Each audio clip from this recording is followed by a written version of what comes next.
All right, guys.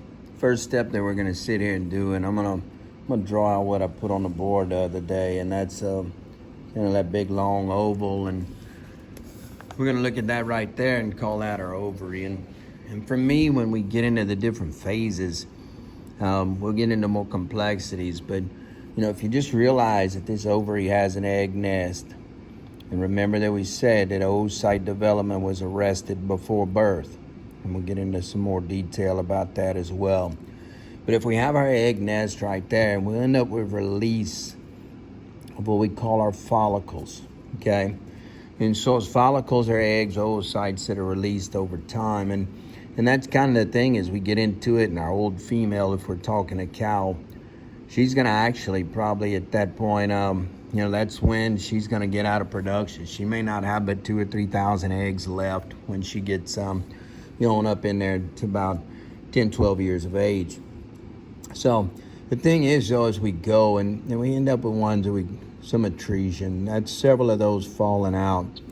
And as we get into the one that we're going to end up with our dominant follicles there, from a size aspect, our primary follicle. And so, as we kind of come on along with this, and we keep losing several more out of that, and this follicle here starts to take on a bigger shape. Get into kind of a secondary mode there. And you actually there, we form an antrum and even some cells and granulosa cells as we go. And so, as we keep dropping out and that old follicle gets up to a point, we'll look at more detail later, but you've got your egg right up in there, and you've got this little set of granulosa cells that are around here. And those same granulosa cells are going to form or produce estrogen when you're up here at the top. And then we get down to the bottom, guys, those same cells are going to sit here and produce our progesterone as well. And so we've got that thin layer all the way around, and we'll look at some detail on those later. But the big picture is then eventually that dominant follicle gets over here to the side, and we end up right here with release of that egg. And so this right here is ovulation.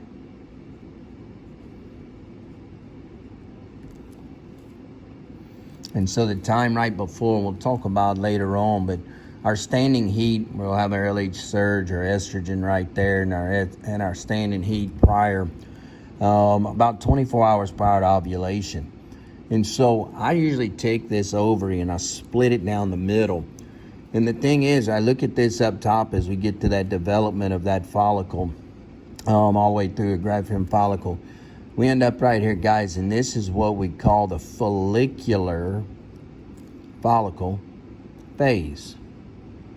And so the follicular phase right here, we're talking about from a developmental standpoint. And we're going to look at that later on. Actually, we got two different components of our estrous cycle. Follicular phase, and the bottom down here is going to be your luteal phase.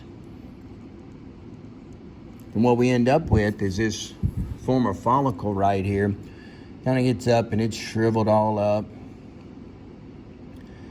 It's in different cells up in. It's what we call a corpus hemorrhagicum. And so it's little blood, tinge, whatnot, if you think of hemorrhaging. And then eventually what we end up with is this follicle right here will end up forming our CL, or our corpus luteum. And so hence the fact the luteal phase. But your CL right there, your corpus luteum, is going to be the actual part that'll help maintain that pregnancy. And so if this right here, this egg's going out, and if we end up with fertilization,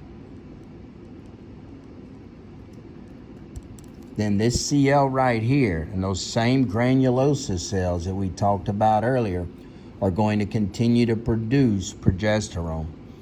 So the simplest thing for me, and probably the one thing you've got to understand concept-wise as you go forward, right up here, guys, for your estrous cycle, you've got a follicular phase, follicle development, under the influence of estrogen, produced by the same granulosa cells that also during this CL or corpus luteum or luteal phase of the estrous cycle will produce progesterone.